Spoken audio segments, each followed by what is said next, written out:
Bonjour tout le monde. Nous vous remercions de vous être connectés à ce temps d'enseignement qui dure 10-15 minutes. Restez connectés jusqu'à la fin. Nous allons remettre ce temps entre les mains de Dieu. Seigneur Dieu, nous t'invitons à venir prendre contrôle de ce temps. Nous te remercions pour ta bonté et ta miséricorde. Viens nous visiter chacun là où nous sommes. Seigneur, tu sais où nous en sommes. Nous avons besoin de toi et nous voulons te dire ce soir que nous te faisons absolument confiance. Au nom de Jésus, Amen. Le titre de notre enseignement de ce soir, c'est « Comment bien terminer l'année ». L'année se termine demain parce qu'aujourd'hui, c'est le 30 décembre 2020. 2020 était une année très, très éprouvante avec le COVID-19 qui a fait beaucoup de dégâts humanitaires, économiques, sociaux et tout ça. Mais cette année tire à sa fin. Nous allons voir comment bien terminer son année. Sans plus tarder, je vais commencer parce qu'on n'a que 10 minutes. Les vidéos sont courtes pour vous donner le désir, l'envie, la force d'aller vous-même faire des recherches dans la parole de Dieu. Au nom de Jésus. Donc, pour bien terminer son année, la première chose, quand tu as fait le bilan de l'année, c'est la gratitude. Reconnaissance à Dieu. Peu importe les circonstances de ta vie, sois reconnaissant à Dieu. Si tu peux regarder cette vidéo, c'est que tu as les yeux qui voient. Dis merci au Seigneur pour tes yeux. Tu entends ma voix, tes oreilles fonctionnent bien. Dis merci au Seigneur pour tes oreilles. Parce qu'il y a des gens qui ne voient pas, il y a des gens qui n'entendent pas. Des choses que nous prenons pour acquis. Il y a des gens qui ont commencé l'année 2020 avec leurs 2 yeux, leurs 2 oreilles, leurs jambes, leurs mains. Et maintenant, à la fin de l'année, ils n'ont plus tous ces éléments. Il y a des gens, tu as passé Noël en famille. Il y a des gens qui ont passé la fête de Noël hospitalisés entre la vie et la mort. 2020, il y a des gens qui ont reçu des diagnostics, des maladies graves et autres. 2020, il y a des gens qui ont perdu leur bien-aimé. Mais en toutes ces choses, le Seigneur est avec nous. Il nous appelle aujourd'hui à être reconnaissants, être vraiment plein de gratitude. La Bible dit dans Colossiens, je vais lire, chapitre 3, verset 15, « Et que la paix de Christ, à laquelle vous avez été appelés pour former un seul corps, règne dans vos cœurs, et soyez reconnaissants. » C'est un commandement. Nous devons être reconnaissants à Dieu. Dieu ne nous doit rien. Nous lui devons tout. Il y a des gens qui sont en prison. Il y a des gens qui sont dans des situations impensables. Mais tu es en vie, et tu respires, tu es chez toi. Dis merci au Seigneur. Même si tu te retrouves en prison ou que tu sois, dis merci au Seigneur. Parce que je vais te dire une chose. Si tu penses que les situations dans lesquelles tu es, les circonstances de ta vie sont difficiles, si Dieu n'était pas avec toi, ces circonstances seraient pires. Le pire te sera arrivé. Si Dieu pouvait ouvrir nos yeux spirituels et voir les victoires, les batailles qu'il mène pour nous, on serait vraiment plein de gratitude et de reconnaissance. Donc, prends le temps, dis merci au Seigneur pour tout. Tu as une maison, tu as un toit sur toi, tu as la nourriture tous les jours, tu as le vêtement sur toi. Il y a des gens qui n'en ont pas. Dis merci au Seigneur parce qu'il est bon, il est fidèle. Deuxième chose, le pardon. N'entre pas en 2021 avec les rancunes. Pardonne à tous ceux qui t'ont offensé. La Bible dit dans Matthieu 6, 12, le Seigneur nous a dit, il nous a appris à prier, pardonne-nous nos offenses, comme nous aussi nous pardonnons à ceux qui nous ont offensés. Imagine, pense tout ce que tu fais, tout ce que nous faisons en pensée, en parole et en acte. Les mauvaises pensées, les méchancetés, les jalousies, le vol, l'impudicité, toutes ces choses que nous commettons, ces péchés. Et lorsque nous venons à Dieu, il nous pardonne.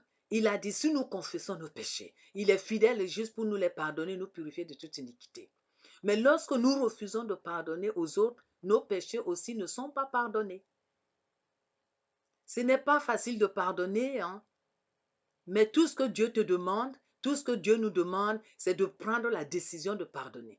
Le pardon, ce n'est pas une affaire émotionnelle, d'émotion. C'est une décision qu'on prend de dire, bon Seigneur, je vais t'obéir, je pardonne à cette personne. Mais je n'ai pas la force, j'ai mal. Donne-moi la force de pardonner. Dieu veut que tu prennes la décision, tu obéisses et il te donnera la force de pardonner. Et parce que tu as mal, tu lui dis de te guérir aussi. Et tu commences à prier pour cette personne qui t'a fait du mal. Comme ça va activer le pardon. Pardonne. Quand tu refuses de pardonner, c'est toi-même qui te mets en prison pensant que tu as mis l'autre en prison. Pardonne et relâche. Le manque de pardon bloque tes prières. Le manque de pardon amène toutes sortes de maladies. Mal à l'estomac, le stress, l'oppression. Le manque de pardon ouvre la porte à l'ennemi pour les attaques démoniaques. Il faut lire Matthieu chapitre 18 à partir du verset 23. Jésus-Christ a dit, ceux qui ne pardonneront pas seront livrés aux bourreaux. Les bourreaux, ce sont les puissants des ténèbres. Le manque de pardon fait en sorte que tes prières ne traversent pas ton plafond. Donc, il faut pardonner, rends-toi service, pardonne à tous ceux qui t'ont fait du mal. Quand tu as fini de pardonner à ceux qui t'ont fait du mal, n'oublie pas de te pardonner. Il y a des gens qui s'en veulent tellement.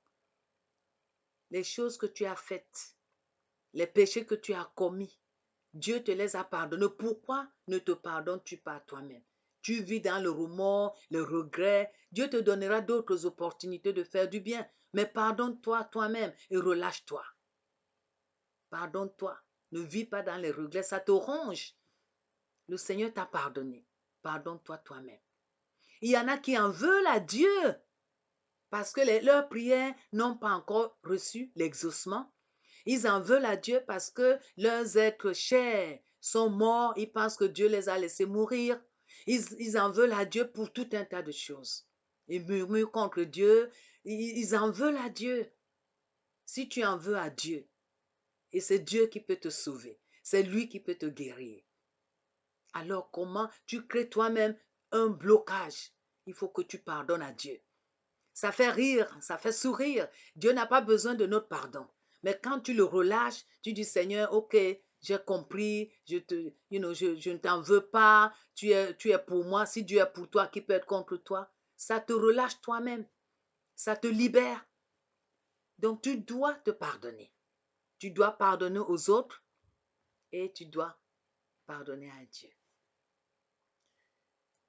Troisième chose, on a vu les actions de grâce, la gratitude, remercier Dieu, pardonner. Troisième chose, oublie le passé.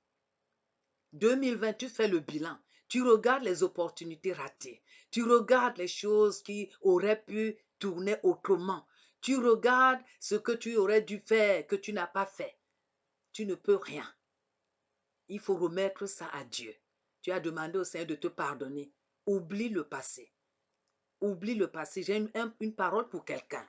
La Bible dit dans Ésaïe, chapitre 43, verset 18. Ne pensez plus aux événements passés. Je lis dans la Bible. Et ne considérez plus ce qui est ancien. Voici, je vais faire une chose nouvelle, sur le point d'arriver. Ne la connaîtrez-vous pas?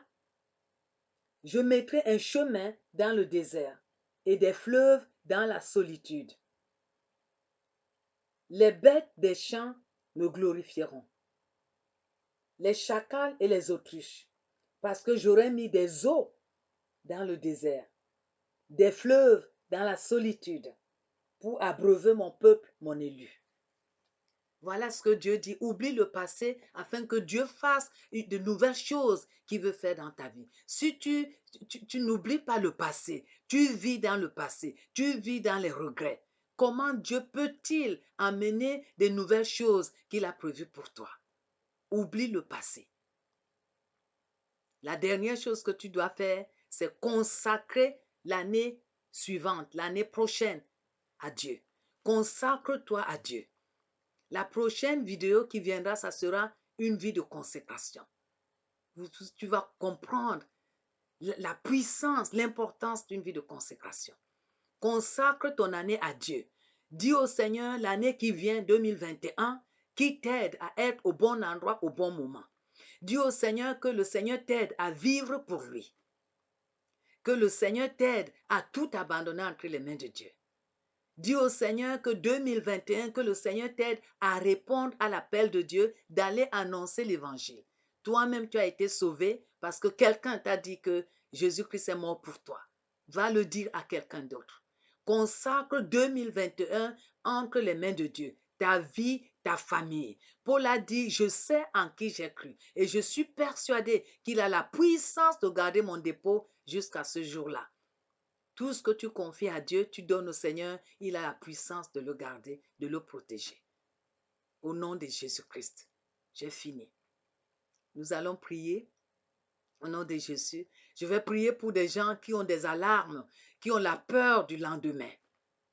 Et je vais prier aussi pour des gens qui ont le cœur meurtri à cause de l'expérience, des expériences du passé, à cause des choses que les uns et les autres ont expérimentées en cette année 2020. Décharge-toi sur le Seigneur.